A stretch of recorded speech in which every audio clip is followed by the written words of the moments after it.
The Pinfall Podcast. I'm your host, Liz. I am joined as always by my co-host, Marcus. Hello. Hello. You seem rushed. What's going on?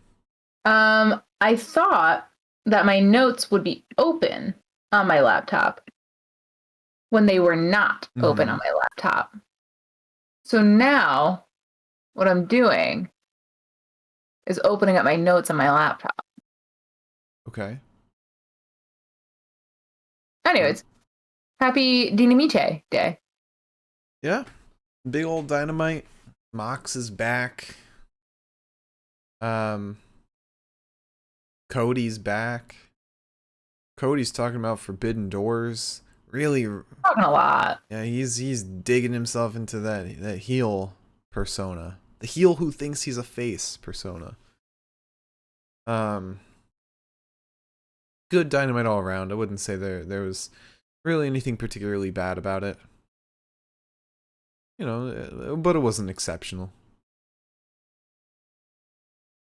Dynamite. What was that? It was decent. Yeah. Um, Yeah, we got some challengers lined up for titles. Beach Break sounds like it's gonna be a lot of fun. Rampage seems like it's gonna be pretty fun too. Yeah. Yeah. Beach Break's gonna be awesome. I'm really excited for that. And of course, with Beach Break taking place in Cleveland, one thing that is on a lot of people's minds is the potential of a Mr. Johnny Gargano joining AEW at Beach Break. It's entirely possible, but we'll be talking more about the possibility of that later on. We're looking at a lot of possibilities, honestly, with Beach Break. Yeah. That's next week, right? It's next week. So we could have Inner Circle splintering. We could have Johnny Gargano. We could have Wardlow turning on MJF. Yeah. Potentially Sean Spears turning on MJF. I hope so. Wardlow needs a buddy. Yeah. Okay, so next week's Dynamite and Rampage are together. It's just this Rampage that is live. The Beach Break Rampage is not live. A little weird. That Rampage is live. What? It's a little weird that this Rampage is live. More so that next week's isn't. Because, you know, it's Beach Break. Big deal. Yeah, I agree. I get it.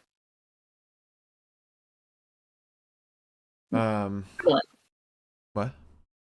Said we're wiggling. You were moving yourself around a little bit. The webcam, it seemed like it was a little too far to one side. So this Dynamite obviously featured Jon Moxley returning. Also had the in-ring debut of Brody King. The mixed tag between Adam Cole, Britt, and Orange and Chris. A potential Inner Circle split up, which hopefully they do. CM Punk squashing Sean Spears. That was very messed up.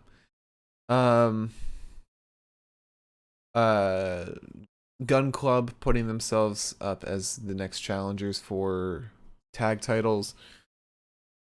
And then Cody Rhodes returning, talking a lot about the Forbidden Door, making shots at Gunther.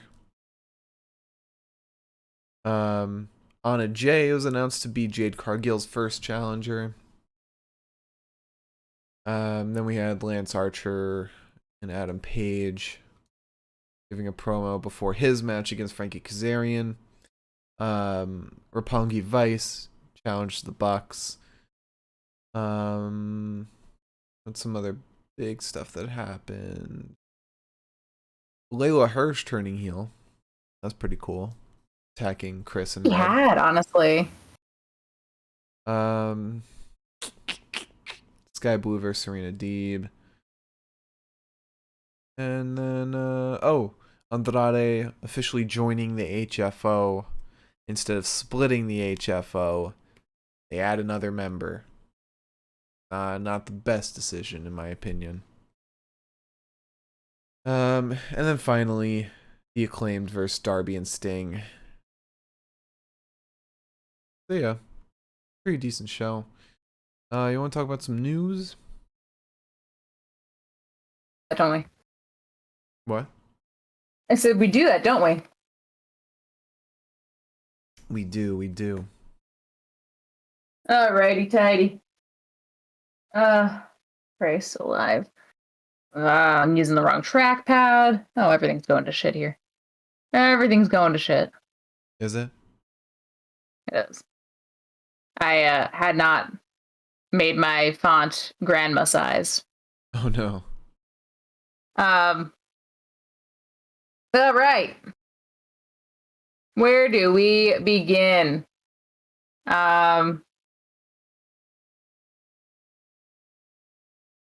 We can start with a very happy birthday to Ron Killings, who has now spent his 20s, 30s, 40s, and 50s in WWE. Yeah. Parts of those ages. Yeah. He is not. I don't think he's been with WWE consecutively 30 years, but I don't know. So shit. Congratulations to him. Speaking of WWE, I guess this is where we're starting. The MLW lawsuit was made official by the courts. So I guess that's going to that's going to happen now. I'm so fucking excited to see where this goes. Yeah. I can imagine this is going to be annoying as hell. Yeah. Absolutely. And honestly, we probably won't even see any like fallout from it. Because I doubt anything will even come of it in the first place. I just want to see exchanges. Yeah. Also speaking on WWE, they really, really, really are pushing hard to the hoop to sign Roxy. Like, they really, really want her. How could you not? She's so good. And she's so young. Yeah. Like, they've got time to just, like, morph her into one of the next horsewomen, basically. Yeah, absolutely. And then our last piece of WWE news, not our last piece of news, but our last piece of WWE news is that Vince just fucking hates Finn now, apparently. I guess they're canceling any sort of push he was ever going to get. They were going to turn him heel, and now they're not going to. Vince basically just said, fuck it, I don't care anymore, and has dropped the man. Yeah. So that's awesome. He doesn't see him as a top guy. He's always seen him as a mid-card guy, which is very weird because if you look at him just a year ago in NXT, you would very clearly see a top guy. Paul Heyman also saw a top guy in him. So clearly, Vince has clouded vision. Vince is that Finn looks so good at whatever the fuck age he's at. 40, I think. 40. Yeah. You know, now that I think about it, 40's not that old. It's not. I mean, if you look at fucking Billy Gunn over at AEW, it's not that old. Sting is still wrestling and looking fantastic. He's also younger than like Brock Lesnar, which I get it. It's Brock Lesnar, but I'm saying that the age shows on their faces more. I'm just talking face-wise. Right. Yeah. He still looks like a baby. Yeah. But yeah, it's really disappointing. It's really painful to see. And it makes me not really want to watch the fucking product just out of like frustration, I think. Yeah. Yeah. I mean, mix that with what they're doing to Walter, what they're doing to a lot of our favorite wrestlers. What they're doing to Saray. Saray, yeah. And just the product in general. It's really just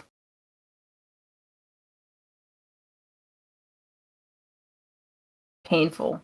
And I this will also go into a little piece of news that I have as well, which I'll mention that before I go into this deeper point because it's all tied in. So Scotty 2 Hottie had an interview, and he said regarding NXT's changes, he said Hunter went away and the other guys started to come in. It was, okay, we got to get back to business casual again. The next week, it was, Vince wants the coaches looking younger, so we need you guys to start dyeing your beards and cutting your hair.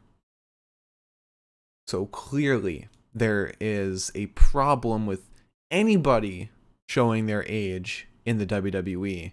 And I've heard speculation, this might be because of Vince's fear of mortality. He's getting up there in years, and it's why they've stopped numbering WrestleManias. It's why they don't like older people in the ring. They have Tommaso Ciampa dyeing his beard, getting rid of that gray. I don't think Vince likes to see that time is passing.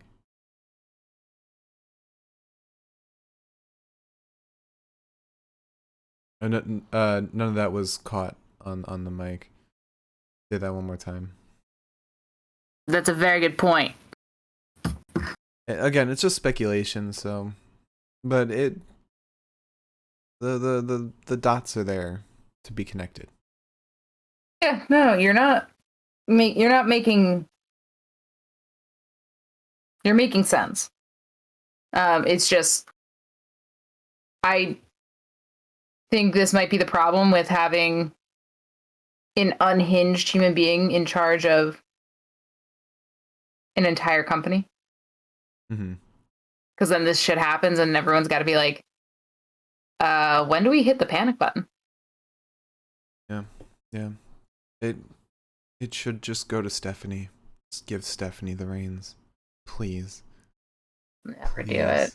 He'll never do it. Even if they keep Triple H far away from the product, it would still be so much better if Stephanie was in charge. It'd be fucking tense in the Stephanie Trips household, I think. Oh, absolutely. But also, I feel like that's gotta be not a fun marriage right now. Stephanie's probably on Tripp's side. How can you not? I'm sure, but I'm sure he's probably also like, can you like do something? And she's probably like, no, I fucking can't actually. Yeah. And the weirdest thing about going back to Finn, him not being a top guy, they see Austin Theory as more of a top guy than Finn. Austin Theory, he's good, but he's not nearly as experienced and talented as Finn. He's got a lot of potential, but I don't think he's quite a top guy. I mean, Vince has to appear on camera in promos, which he says he hates, to get Austin Theory over. So, but if he's a top guy, you shouldn't need to do that.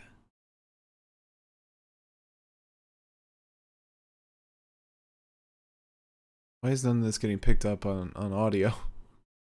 Oh. There you go. I don't know what's going on. Oh, weren't we gonna try to fix like a setting? Let me move that closer. There should be a setting in Discord. Oh no, because we messed around with these settings before. Maybe do push to talk instead of voice activity. Okay. How do I do that? If you just go to your settings in Discord, voice and video. Yeah. It's one of the first settings. Voice input mode.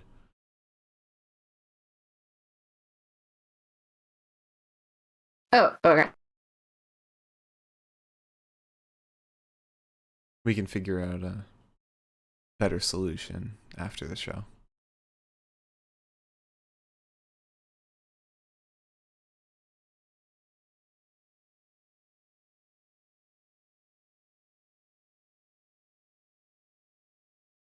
Well, what are you doing? What is going on? Well, this shouldn't be that complicated. I can't because I don't have Discord doesn't have the permissions, And in order to do that, I would have to restart the app. Oh. So. Just do you have advanced voice activity turned off? Advanced voice activity. Excuses everyone, we're having a little IT session right now. I have advanced voice stuff on. Yeah. Oh, yeah, that's on. Turn it off. Okay, well, we turned that on last time to fix the problem, and it didn't fix the problem, so. Well, hopefully it fixes it now. Maybe it just needed a little on and off. Yeah, I'm sure. I'm sure that's what it was. Anyways, let's talk about some other news. Like, Terminus announced Swerve. Yeah. As a member of Terminus. So far, Santana and Swerve are the 2 wrestlers announced for Terminus 2, which is going to be, was it February 24th? Yes. It's Which is coming up. Black Panther themed. Cool. Is it? Well, that's what the graphics are like. Black Panther. I didn't notice that at all, actually. Oh. And then, in addition to that, the Hardy Boys are going to have a reunion. Hell yeah. They are going to be at... fuck me, pressing buttons. They are going to be at a show in Webster, Massachusetts. It is Big Time Wrestling. Big Time Wrestling. And never heard of them. But it's March 12th. And they're teaming up for the first time in 3 years. That'll be exciting to watch. Yeah. And our last piece of news tonight is that Thunder Rosa is going to release an album and a short film. Which... Okay, good for her. I feel like it's surprising, but yeah, good for her. That's She said that you're going to see me in the next couple of months dropping an album. I'm going to start dropping a couple songs that I'm going to be working on in the next couple of months. I haven't seen the dialogue that I have, but we're working on a short film for this year so we can submit it to festivals.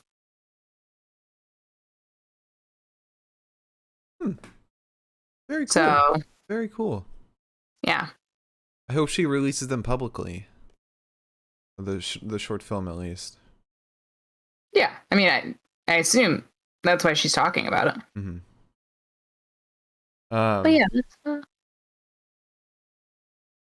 that's all awesome. Another piece of news, real quick. Kyle O'Reilly's a father. Oh yeah, totally forgot about that. Yeah. Sorry. He just became a dad. Good for him. He's probably the youngest looking dad that's over 18. Oh yeah, actually, funny enough. So yeah, he had his baby on the 17th. Posted about it today.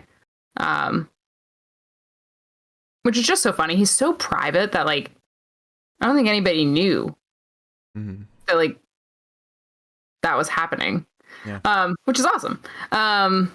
But not related to that, but sort of related to that. Marina Shafir debuted a new shirt, and it's got the little AEW logo at the bottom of it, which means that Roddy is truly the last one. He is the last holdout to come over, which I think is fucking hilarious. They're gonna sign his goddamn son before they sign Roddy. Yeah. Yeah. Oh. Also, final piece of news that I've got. You just gotta get the last word, don't you? Yeah. Nyla Rose contracted COVID. That's why she wasn't on the show today. Oh. Enjoy Wrestling tweeted that out today. So hopefully she has a speedy recovery and she feels a lot better.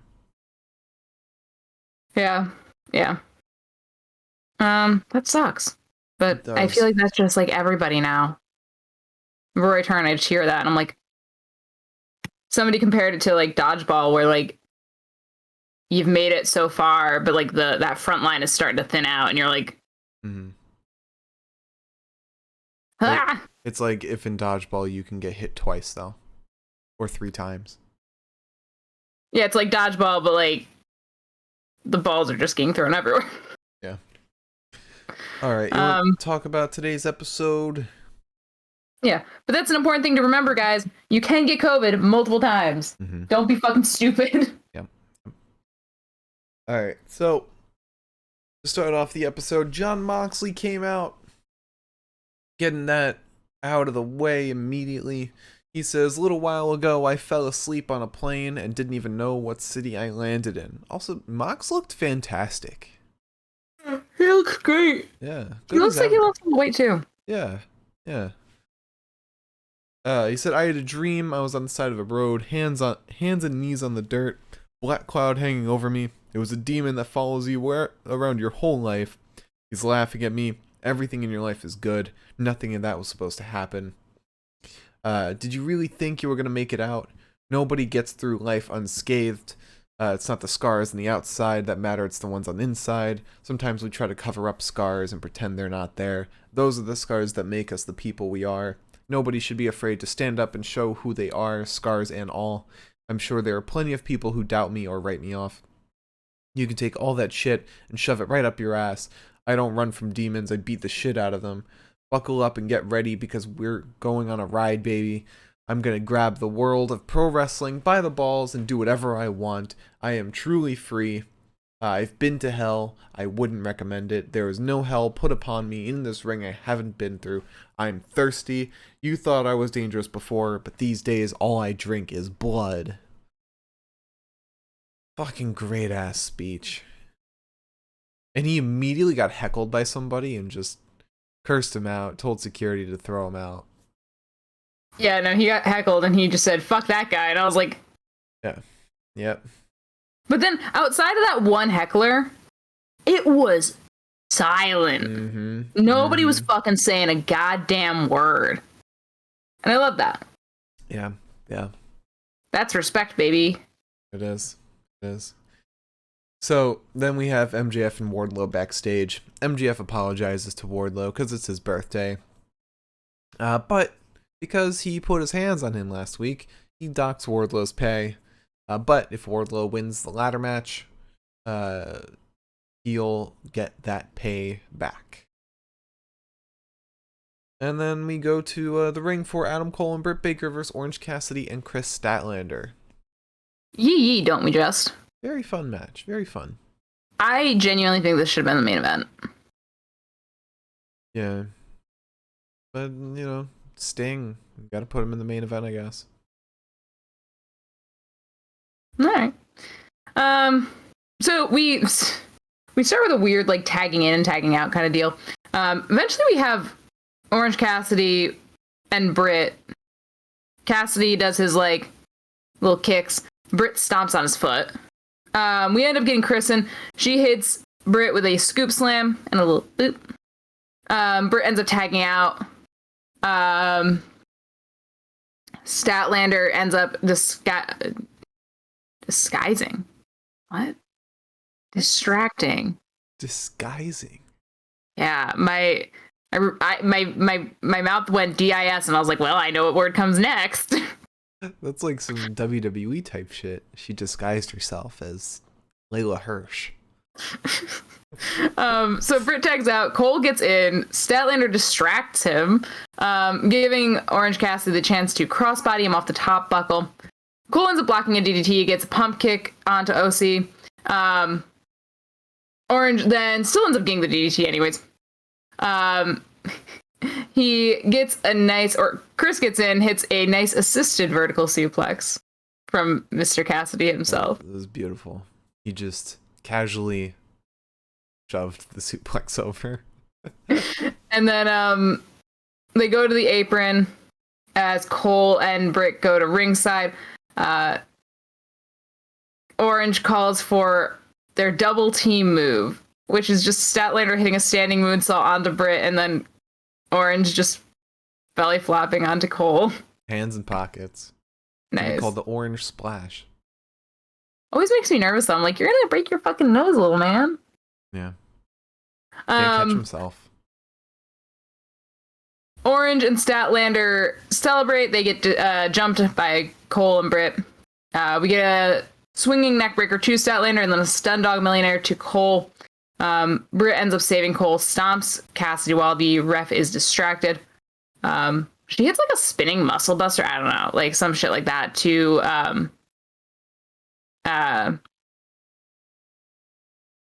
Chris hits that onto Baker. Then she gets the area 451 onto Cole and Baker. We get a beach break to Cole. Orange goes over the ropes into a super kick from Cole.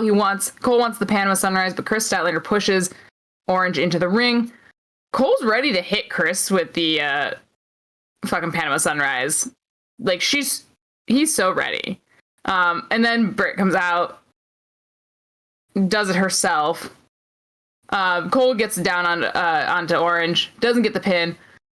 Orange sends Britt into a table though, which was set up for no good fucking reason. And at this point, Cole is seeing red. He hits Orange with a low blow and then a last shot to win. Sick fucking match, in my opinion. Yeah, you get the gimmicks out of the way in the beginning, and then from that point on, it's a blast. Mm-hmm. So after that, we get a promo with the Inner Circle. Chris Jericho says, "I don't give a rat's ass about Eddie Kingston, but 2.0 and Garcia." And then Ortiz chimes in. He says, "You might not care about Eddie, but we do." Santana says, "Maybe Eddie was right. Maybe you are the reason we haven't become tag champs. We've been fighting your battles. When have you had our back? Maybe next week you can prove it. We'll focus on us while you focus on you." And then next week they announced a 6-man tag, Inner Circle versus 2.0 and Daniel Garcia. Then we get an interview with Adam Cole. He says, "Orange Cassidy has been a thorn in my side for far too long, and then he decides to put his hands on my girlfriend. I beat you in singles and mixed tag, then it hit me. Next week is Beach Break. I am going to destroy you. Next week is Adam Cole versus Orange Cassidy, no disqualification. Lights out match. I can't stand to look at your stupid face any longer." And if either of these guys wasn't a star already, they would be after this match, because this lights out matches in AEW are what build stars. Yeah. So I am pumped. Then we get a Shawn Spears video package for his match against CM Punk, and then we get Shawn Spears versus CM Punk. Here I am, kind of excited. I'm like, oh, Shawn Spears. I love watching him. And then Punk hits him with a GTS, and that's it. Yeah. That's it. That's all we got. That's all we got, boys. Yeah. And as messed up as it might seem, I don't think this necessarily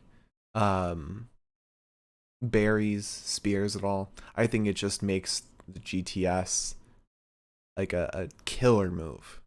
Like you get hit by it, you're done. Mm-hmm. Plus, wasn't Spears like distracted by MJF or something? Or like he wasn't focused. Or, he may have, yeah. Maybe that was the case. Because it was like right when MJF came out. But I just want the best for Shawn. Like he is so good.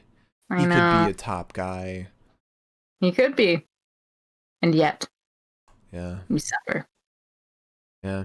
Yeah, he's got it all. Great in ring, great on the mic, great gimmick, great character work. The whole chairman gimmick is so fun. It is. I love his walkout. Oh my god, yeah.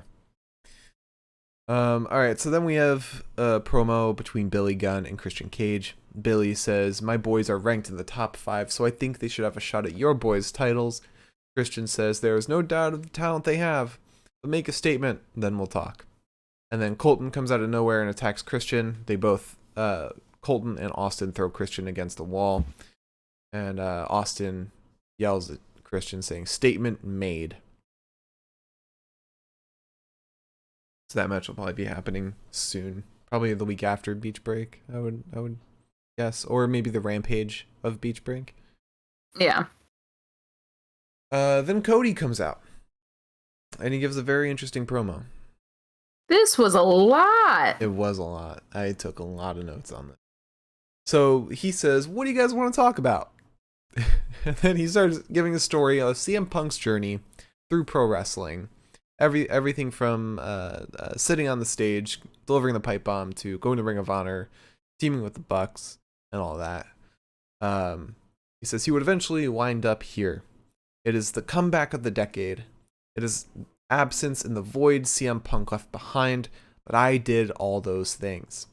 I carried every ounce of empty Monopoly sentiment on my shoulders. Each and every one of you cheered. You know why I won't turn heel? It's because when I needed you the most, you cheered. People talk about the forbidden door. It's a proper noun. If you are an industry journalist and disagree with anything happening tonight, you are not a journalist.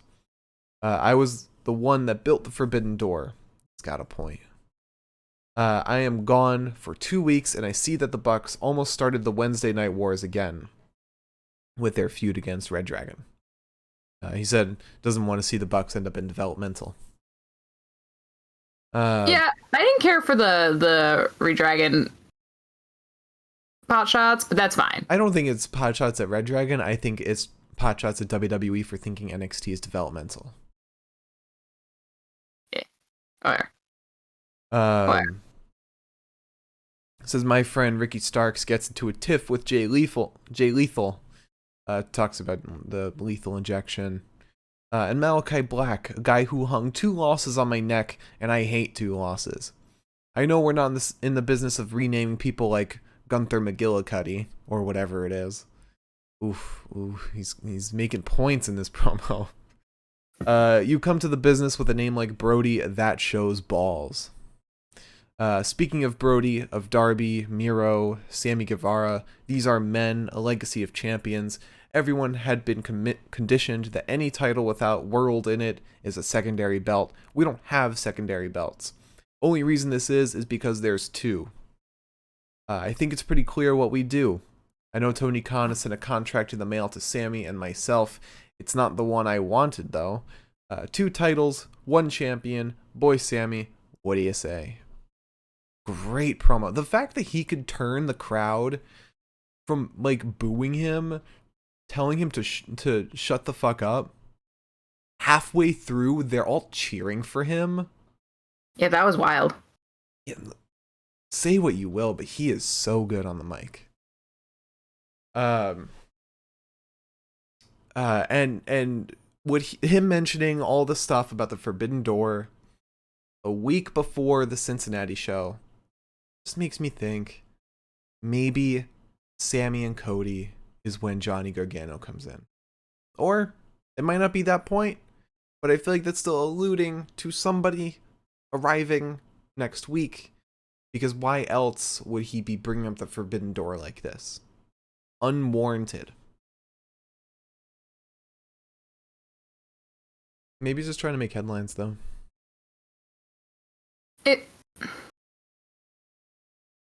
I'm trying to think about what it reminds me of, and I can't really pinpoint it, but it reminds me of something recently. Like a promo? Where somebody was talking about something, and they were definitely just doing it to be annoying.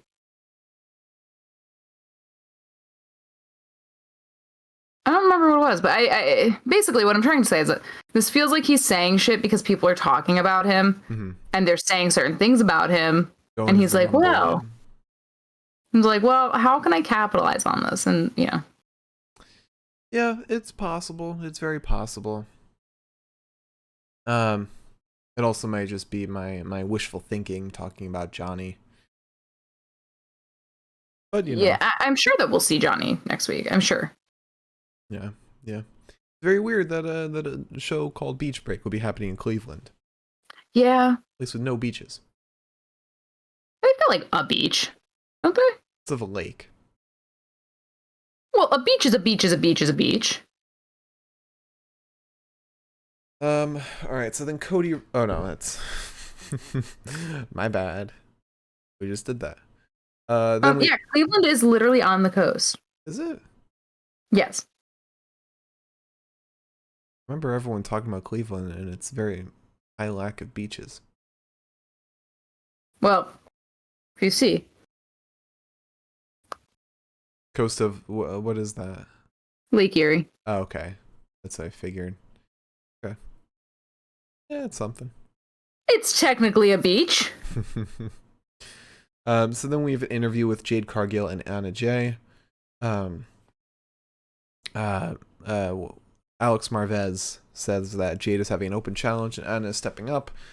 Mark Sterling says Jade is undefeated at 24-0, but we accept this challenge. John Silver standing by Anna Jay. He says 24, show off those 24-inch guns, Anna. Anna hungry. Hungy. Yes, please. Anna says, there is a dark side to Anna Jay. I wrapped barbed wire around my arm just to win a match. Jade says, I need you to understand who I am and where we are. This is that bitch show. I feel like Anna needs a mouthpiece. Yeah. She lacks a bit of charisma. She's still so green, though, isn't she? She is. I definitely think after that street fight, she showed a lot of what she can do, and she was great. But definitely when it comes to promos, she's still got a lot of work. Mm-hmm. Yeah. No, I get that. I think that's why she should probably just stick with Ty. Because they kind of can bounce off of each other. Or have Uno be her mouthpiece. Evil Uno should be the mouthpiece of the Dark Order in general. Yeah, like that's smart. The spokesperson. Not the leader, the spokesperson. Yeah. Alright, so then we had Brody King and Malachi Black versus the Varsity Blondes. Yeah, and this wasn't as much of a match as I wanted it to be, honestly. Yeah, it wasn't like a barn burner, but I feel like it was as much as it should have been. You know, have Brody come in and dominate. Yeah. So Black starts by just fucking killing Griff. The poor thing. He gets Brody in. Brody shoves Griff. Pillman gets tagged in. He's too nervous to hit the springboard. Instead, he jumps down to ringside. Griff kind of yells at him. Brody steamrolls into Griff, who pushes Pillman out of the way. Griff smacks his face into the stairs. A lot happens.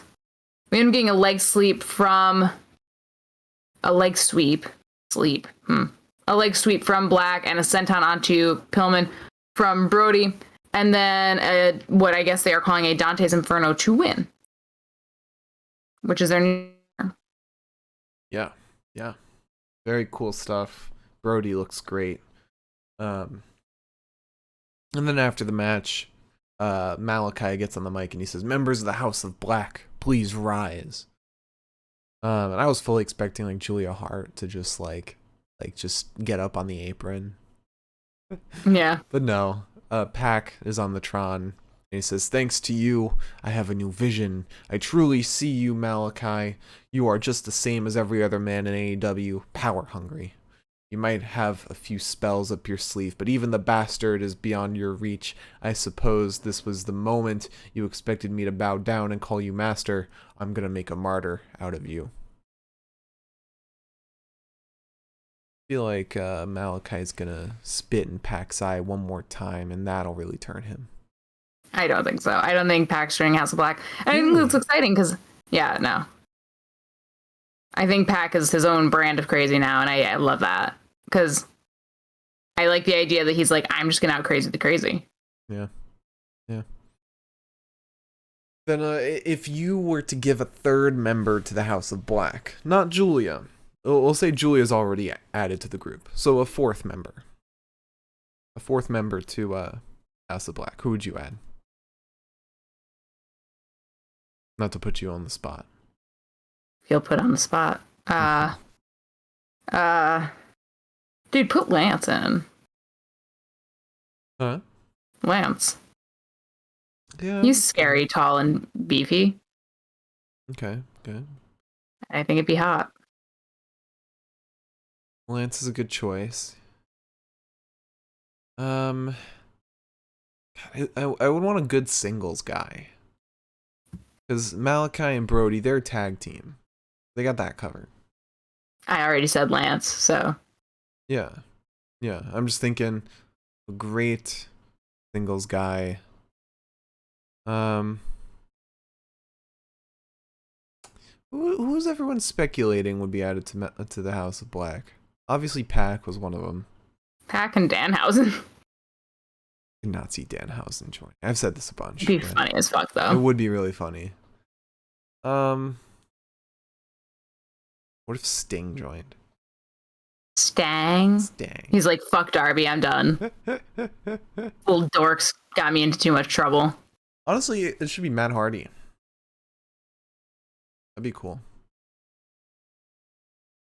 Get broken Matt Hardy back. Or get Jeff Hardy. Oh. Then there you go. We get some House of Black HFO feuding. Oh, that'd be sick. Get what was his alternate persona? Willow. Willow, yeah. Debut him as Willow, joining House of Black. That'd be sick. Okay, so then we have a promo between Lance Archer and Adam Page. But it's mostly Jake the Snake talking. Jake says, call yourself a cowboy like Clint Eastwood. Page says, you think Bob Orton spent time on the road with cattle? Jake says, this man does not wait in line anymore, referring to Lance Archer.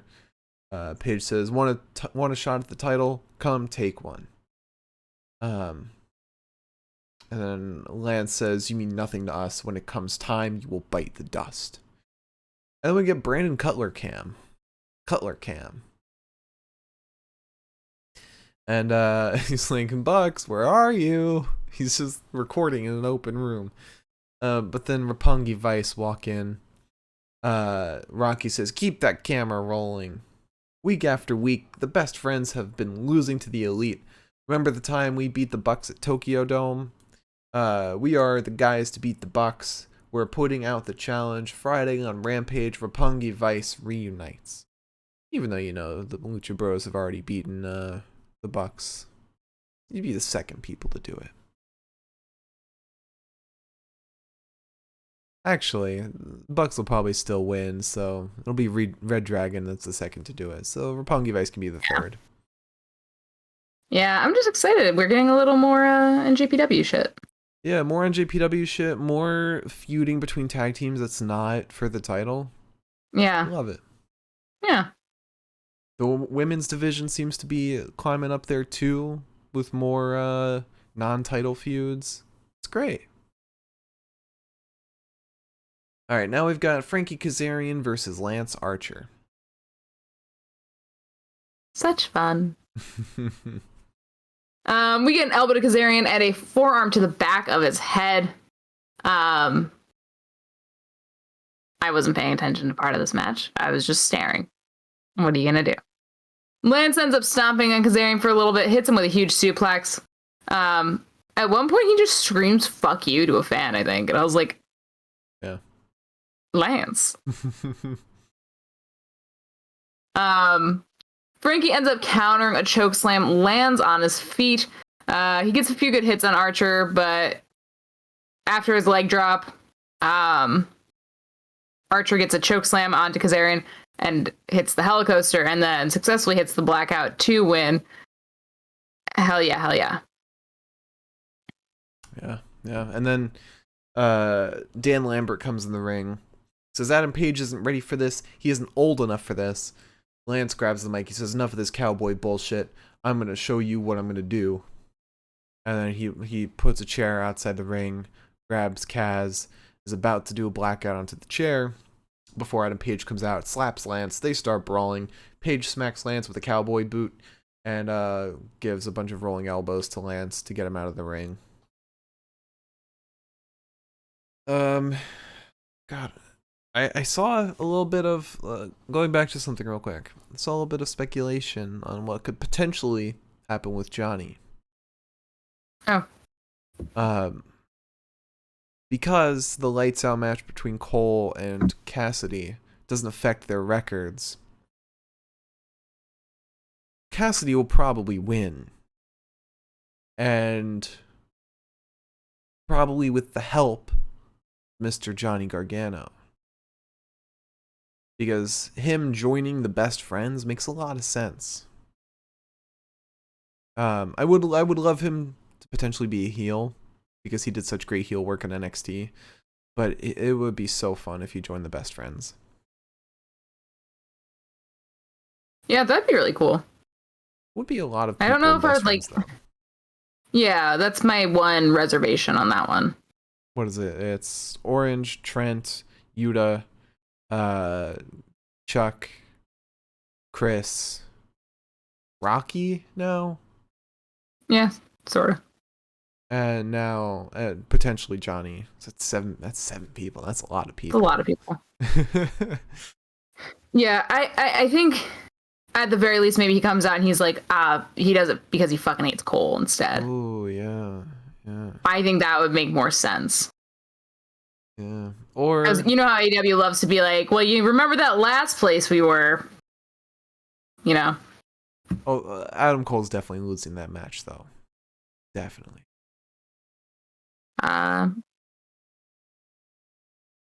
Perhaps. I don't know. All right, so then we have an interview with Matt Sydal, Lee Moriarty, and Dante Martin. Dante says, for months now, while Darius has been out, Sydal has been a brother to me. Lee says, until your brother returns, we'll make sure to do the same to you. And then we get a Ricky and Powerhouse Hobbs in a response promo saying, you have a baby brother complex, nobody's your friend, you are alone. Hobbs says you better watch your back, front, and side to side because Team Taz builds assassins. And then we get an interview with Chris Statlander and Red Velvet. Layla Hirsch immediately walks in and says, what a match. Congrats. If only you had the same focus for your match, for our match. We lost on Rampage because of you. You cost me thousands of dollars and Red too. Huh? What did that mean? What did that mean? I think normally there's supposed to be consequences for matches. Like, you don't get a payday unless you win a match. There's just something like a lot more storylines should be adding. Is like, you lose a match, you lose out on a payday. I don't think that's how that works, though. You know, but it maybe in kayfabe that could be how it works. Sure, why not? Add a little consequence to matches. Yeah. Red says we're a team. Layla says you're always on her side, and then Layla attacks Red and Chris, and Chris Statlander versus Layla Hirsch. Oh no, Chris Statlander versus Red Velvet is happening at Beach Break. And then we got Sky Blue versus Serena Deeb. Yeah, and this wasn't much of a match. There was a hard snapmare to Blue, and then a kick to the back. She gets an elbow to the face of Deeb. Deeb ends up hitting like a really weird, like almost neck breaker, back breaker type deal onto the middle rope. Hits Sky Blue with a swinging neck breaker, and then throws her down into the half crab to win. Yes. Then we had a promo with Ethan Page and Scorpio Sky. Ethan says, John Moxley, Ethan Page is up for the task. In case you haven't been watching while you've been gone, I've been racking up wins. I've pinned Darby Allin. If you're looking for this marquee match, then look no further than All Ego Ethan Page. Then we get a Hook video package because he has a match against Serpentico for Rampage. Don't know why that's a Rampage match. It's an interesting one. Yeah, it should be like an Elevation match. Maybe they don't want to put, like, maybe they want Hook to, like, purely be Rampage. Yeah, I guess. Then we get an interview with Matt Hardy and Andrade and the rest of HFO. Matt says, I'm going to sell Andrade 50% of the HFO, but I'll still own 3 seats, the majority. I have decided to be CEO and run day-to-day. Andrade will be our president. We will be known as the AHFO. Doesn't really roll off the tongue. Who are you trying to recruit? Andrade says Darby Allin. Or I forget what he said to describe Darby Allin, but that's who he's talking about. And then Matt says if he survives against the Acclaim, he should smarten up and join the AHFO. Then we get a little Acclaimed video where Stang hits Bowens with a car. Bowens is dressed up as Darby. Then Max hits Stang with a bat and says, "It's showtime." And then we get the Acclaimed versus Darby, Allin, and Sting. I took like 4 notes on this because I just don't like taking notes on matches with people who suck. Personally. You took notes not on wrestling Serena wise. Deeb, though.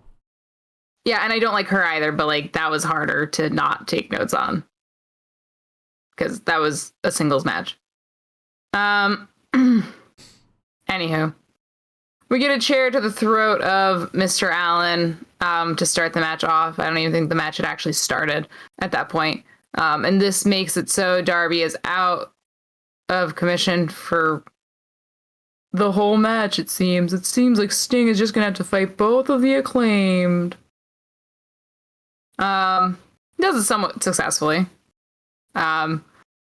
Eventually, Darby comes flying out of goddamn fucking I don't know where. Just comes flying. Sting ends up leaping off the splage. Fuck me, I can't talk today. Sting ends up leaping off the stage onto a table, somewhat poorly, to splash onto Max Caster. I actually did not catch the finish of this match, and that is not just me not taking notes. I did not catch the finish of this. Oh, I know it ended with a coffin drop, didn't it? Yeah, coffin drop off the top rope. Yeah. But yeah. It was a match. It was not a main event match. Yeah. Good show from Sting, though. Good show from Sting, though. It always is. I see why they couldn't have Cole and Britt, like the mixed tag match in the main event, because they needed the promo afterwards to set up the lights out match. Yeah. But couldn't they have just done that at Rampage? They probably want to build for Beach Break sooner. Reveal that card a week in advance. I don't know. It should have been like Malachi and Brody against the Varsity. I thought that would be the main event. Yeah, that would have also made sense, wouldn't it? Yeah. Oh well. You gotta get Sting in the main event somehow. Alright, so you want to talk about the bests of the night? Yes, but before we do that, I want to show off special guest host. Look at her. This is an Oreo. An Oreo milkshake sitting on the bed. Oh, It's moving. Oh god, it's moving. It's moving. Oh no. Boy. Nothing. Stone cold. Steve Austin. That's what they call her. Oh, I'm sorry. Did I wake you up? I'm sorry. Is she disturbed? I may have disturbed the kitten. Well, so since you changed that setting back on, you've not had that problem. Or turned it off. Turned it off. I also moved the microphone about a foot closer to me. That might have also been it. Either way. So let's talk about promo of the night. I already know what my promo of the night is. I mean, there's 2. Ooh. Oh, I think I know what the promo of the night is. I don't think there's really a... John Moxley. Yeah. You have people after that promo saying that like Mox inspired them to go sober or whatever. So that's a huge impact in and of itself. Plus the quality of the promo is fantastic. Mox is fantastic.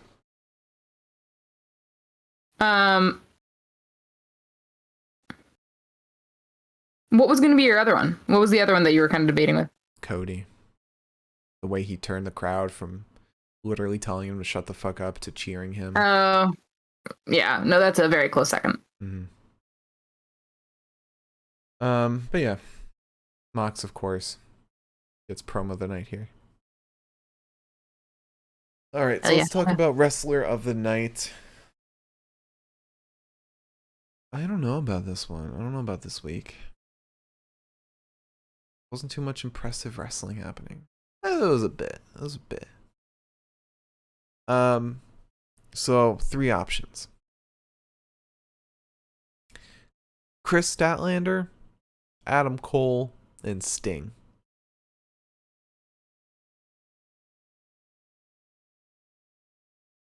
Sting really held his own in that main event, but Chris Statlander. Chris, yeah, I agree. All right. So now we go to match of the night, where as always we go from the worst to the best of the night, and then we'll talk about which one will be the best of the night, the match of the night. So starting off with the worst match of the night, with a 4 out of 10, Sky Blue versus Serena Deeb. It was a squash match that was put on for much longer than it needed to be. Yeah. And it didn't really have a message at the end, like nothing directed at Karushida. Just like, yeah, oh, Serena's dominant. All right. Yeah. Next up, 4 out of 10, Brody King and Malachi Black versus Varsity Blondes. It did what it needed to do. Wasn't wholly impressive, but it was fine. Mm-hmm. We've definitely seen Brody King in better matches and performing better. But it was still a decent debut for him. And then not finally, but next up, 4 out of 10, Shawn Spears versus CM Punk. Yeah, this was a squash, but this was funny. This was a funny squash. Way more of a squash than Sky and Serena, but I thought this was... I got a kick out of this. Next up... Were you going to say something? I was just going to say I agree. Sorry.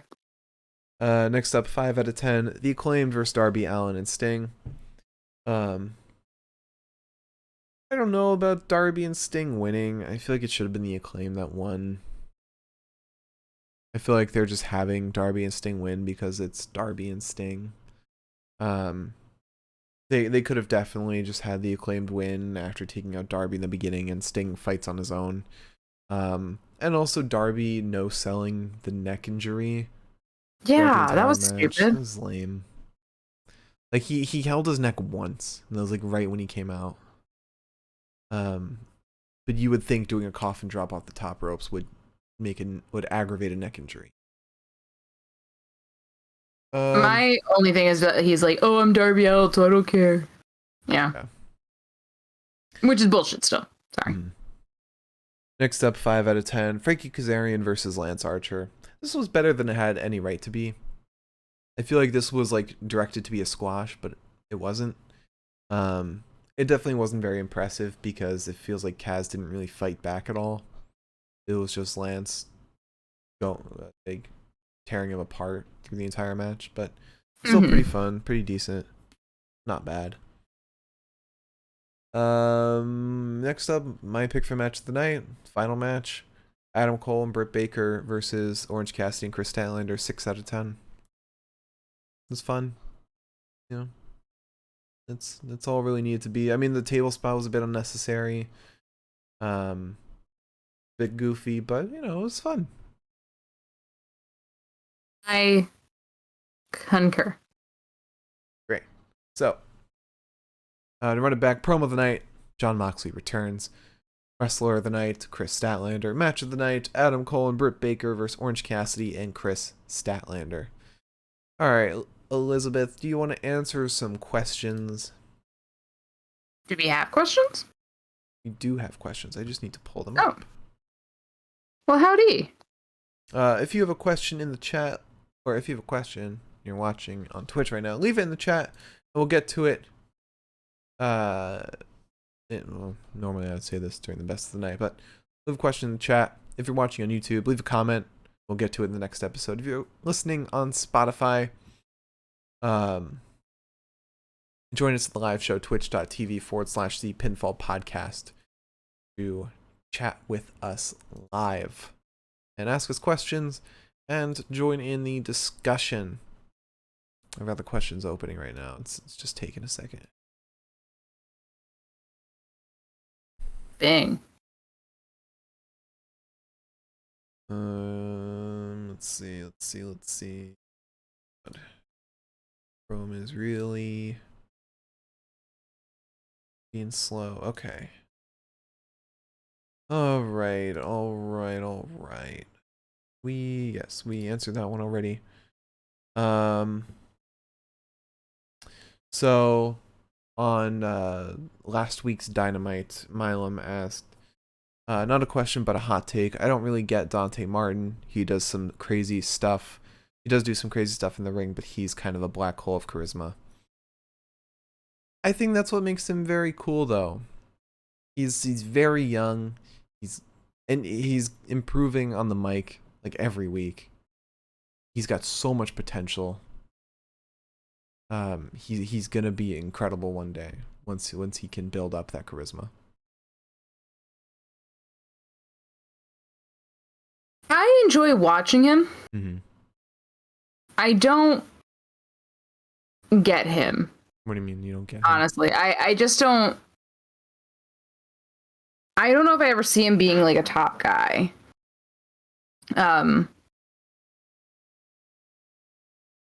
Like I think he's fun to watch, but he's still a little green. He's still a little messy.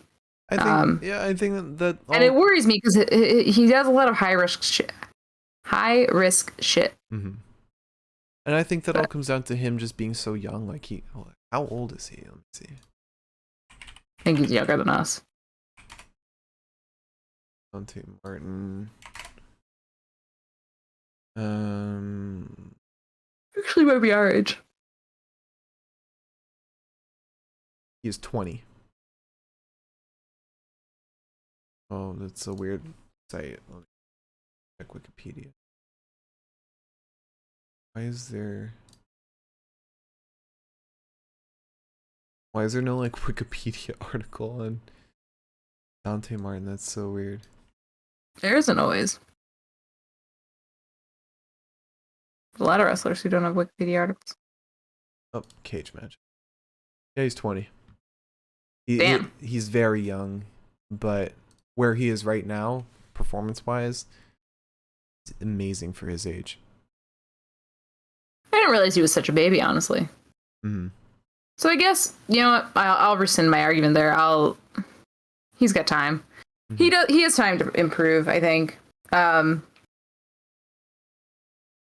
I hope he does, because like you're saying, he could be incredible. Yeah. And it'd be great if he is. Mm. And I think, yeah, having his brother out hasn't really been helping him. But he's also... Is Furious ever coming back? At some point, I hope. But he has formed some bonds with Lee Moriarty and Matt Sydal, so that will help his career. And hopefully help him break out of his shell a bit. And Leo Rush, too. Having Leo Rush in front of him is a good choice. I hope we can see Leo back. Another question from Milam on last week's Impact episode. If you had to pick an Impact male wrestler to appear in the Rumble as a surprise, who would you pick? I got two answers. I got two very...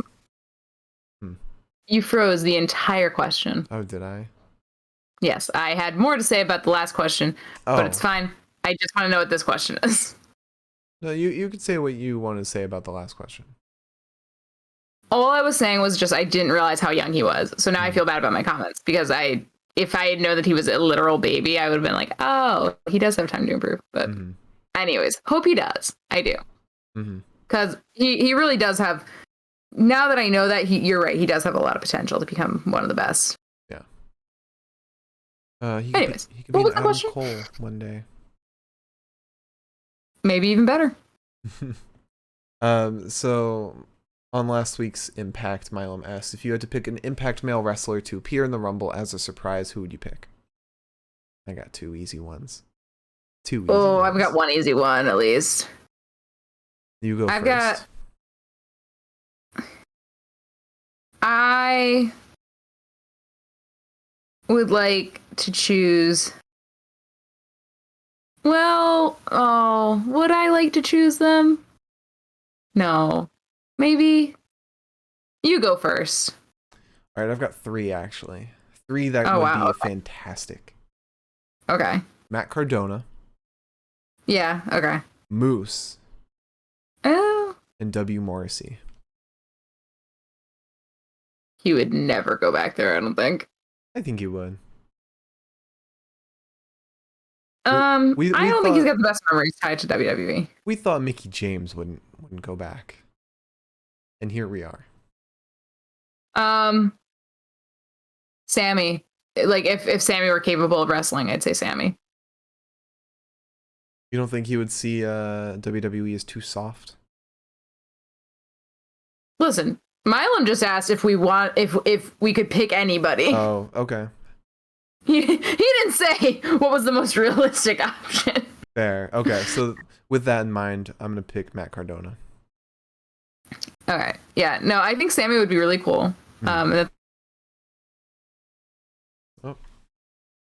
you just froze.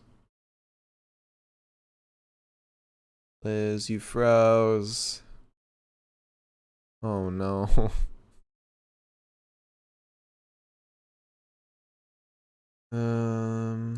There we go. There he is. Yeah, you froze for your whole response. It's okay. You froze first. Okay.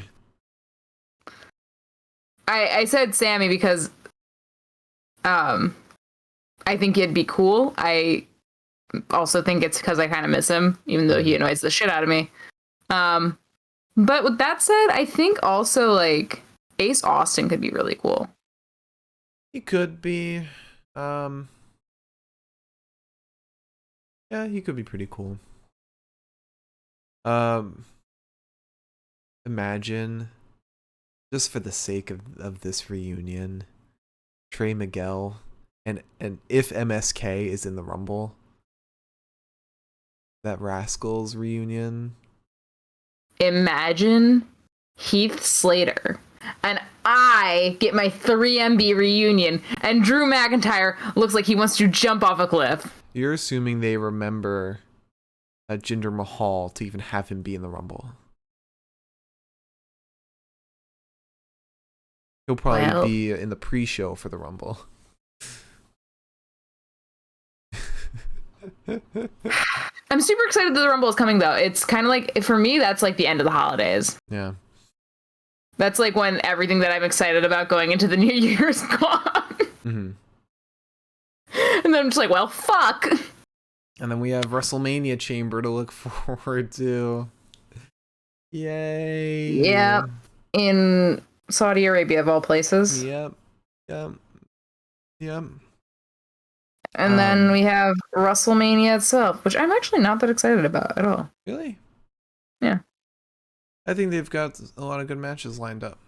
Or kind of directed. I'm excited for WrestleMania week because WrestleMania... Oh, wait, no! What? WrestleMania week is usually really stressful because like there's like NXT stuff. But it used to be stressful for us because we would be doing podcasts for it. Yeah, well, that's what I'm saying, is that this time it might be like kind of like chill. Yeah, it'd be nice. We could just do a show on WrestleMania and that's it. Ooh. Imagine we don't choose that as our Sunday show.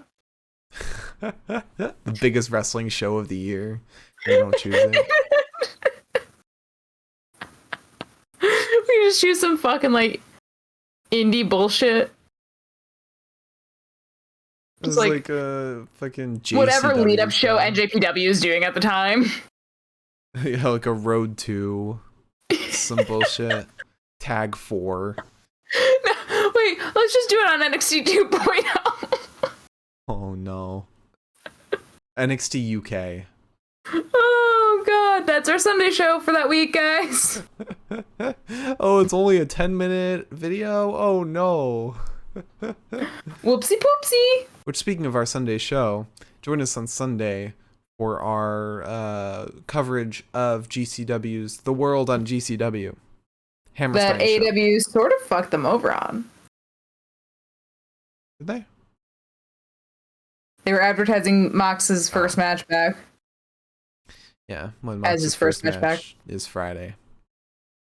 Who's he fighting? Ethan Page. Yeah. Hmm. E-Page. Yeah. I keep doing this. So Liz, that's all the questions we've got. Would you like to close out the show? No. All right. Actually. Look and end stream. Oh, you could see her little tail. Her little tail. No, her little tail went like. We can't see her. Oh. It's cropped a little bit. There we go. Her little tail, because she's dreaming. Oh. She's having dreams over there. Or nightmares. You always think it's nightmares. It's not. It's a dream. It's a little dream. Normal dreams wouldn't make me shake in my sleep. Yeah, but normal dreams you would like. There are normal dreams where you talk in your sleep. Not you personally. I'm just saying that like in normal dreams you can talk in your sleep. Yeah. Anyways, let's all watch the cat. Keep an eye out. She might squirm again. If you join us tonight, thank you so much. And if you join us in the future, thank you so much. We appreciate it. Please join us tomorrow. You know why? Why, Elizabeth? Well, because we're going to be talking about Impact. And it's going to be super fun. And we're going to have a lot of fun talking about Impact. And I don't really know what's going on Impact tomorrow, actually. So I can't, like, promote it in any possible way. But it'll be fun. And, yeah. Don't watch the new NJPW episode. Watch us instead. Yeah. Yeah. Tomorrow Impact, Sunday GCW, Monday our 2K20 pay-per-view of the Elimination Chamber, and then Tuesday another 2K20 episode, the aftermath of the Elimination Chamber. Thank you all so much for watching. Follow and subscribe. Our Twitter is @Pinfall Podcast. Our YouTube is the Pinfall Podcast. And we are also the Pinfall Podcast on Twitch and Spotify. I'm at the Mark Cameron on Twitter. Liz is at Elaine23. And we'll see you all. Look at her! Oh, she's cleaning her face. Disgusting. All right. We'll see you all tomorrow night for Impact Wrestling. Have a great night, everybody. We'll see you tomorrow.